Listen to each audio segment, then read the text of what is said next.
गंगाराम का कर्ज कौन देगा। एक गांव में गंगाराम नाम का एक भला आदमी रहता था। गंगाराम के दो बेटे और एक बेटी थी। एक दिन दुर्भाग्यवश भले आदमी गंगाराम का देहांत हो गया। अंतिम संस्कार करवाने गंगाराम के सभी नात रिश्तेदार पहुंचे।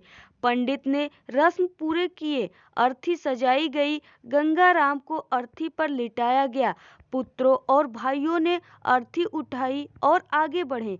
गंगाराम की बेटी यह दृश्य देख न पा रही थी। वह वही जमीन पर लोट लोट कर रोने लगी। गंगाराम की अर्थी की अंतिम यात्रा कुछ दूर तक पहुंची थी कि एक बहुत बड़े सेठ ने उनका रास्ता रोक लिया।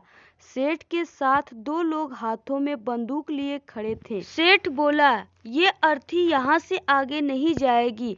परिवारजनों ने सेठ से पूछा कि क्यों सेठ, क्या हुआ, ऐसा क्यों कह रहे हो। सेठ ने जवाब दिया, आज से 1 माह पहले गंगाराम ने मुझसे 2 लाख रुपए का कर्ज लिया था। शर्त के अनुसार कर्ज की राशि न लौटाने पर या तो उनकी जमीन मेरे नाम की जाएगी या फिर उनके परिवार वालों से कर्जा लिया जाएगा। तो फिर अब बताओ, आप लोगों में से कौन देगा कर्जा। अब तमाम लोग तमाशा देख रहे थे।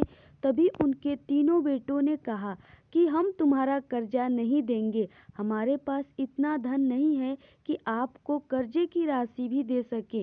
पिताजी का कर्जा पिताजी जाने, वैसे भी अब वो इस दुनिया में रहे नहीं। अगर आपको उनकी अर्थी ले जानी है तो ले जाओ।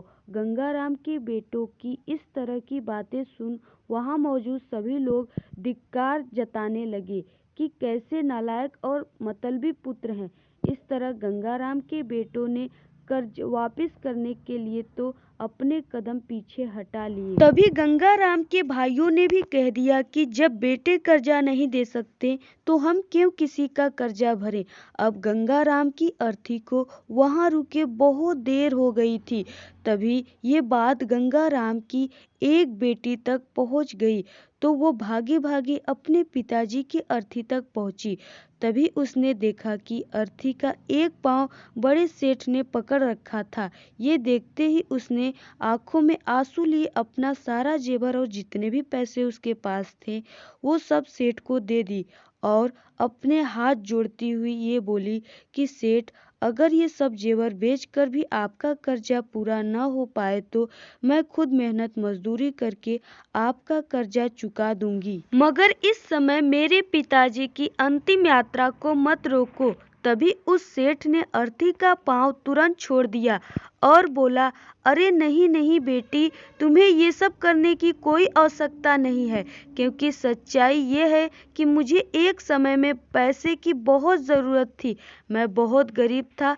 तब उस समय तुम्हारे पिता ने मुझे 10,000 रुपये देकर मेरी मदद की थी। गंगाराम बहुत भला आदमी था। उसने मुझसे 1 रुपया ब्याज तक नहीं मांगा कभी, और वही पैसे मैं यहाँ देने आया था। लेकिन जब मुझे पता चला कि गंगाराम का देहांत हो गया तब मैंने सोचा कि ये पैसे किसे दूं, पैसे सही हाथों में कैसे दूं, ये जानने के लिए मैंने ये सब नाटक रचा था। तुम्हारी बातों और पिता के प्रति प्रेम और जिम्मेदारी को देखकर मैं समझ गया कि पैसों की असल हकदार तुम ही हो। आज तुमने साबित कर दिया कि बेटे से ज़्यादा बेटी ही माँ बाप से प्यार करती हैं। आपके पिताजी तो नहीं रहे, लेकिन अब ये कर्ज मैं तुम्हें वापस करके अपने सर से कर्ज के बोझ को खत्म कर देना चाहता हूँ। इसलिए कर्ज को तुम लो और मुझे कर्ज से मुक्त करो। सेठ बेटी को पैसे लौटाकर और अपना आशीर्वाद देकर वहां से चला गया। यह सब देखकर गंगाराम के बेटे और भाइयों का सर शर्म से नीचे झुक गया। तो आज की ये कहानी इसी जगह समाप्त होती है। आपको ये कहानी कैसा लगा कमेंट बॉक्स में ज़रूर बताएं, और इसी तरह interesting, imaging, heart touching daily अच्छी अच्छी कहानियों को पढ़ने और सुनने के लिए आप लोग हमारे चैनल को सब्सक्राइब कीजिए, और आप लोग इस वीडियो को अपने सभी दोस्तों और फैमिली में ज़रूर शेयर कीजिए। धन्यवाद।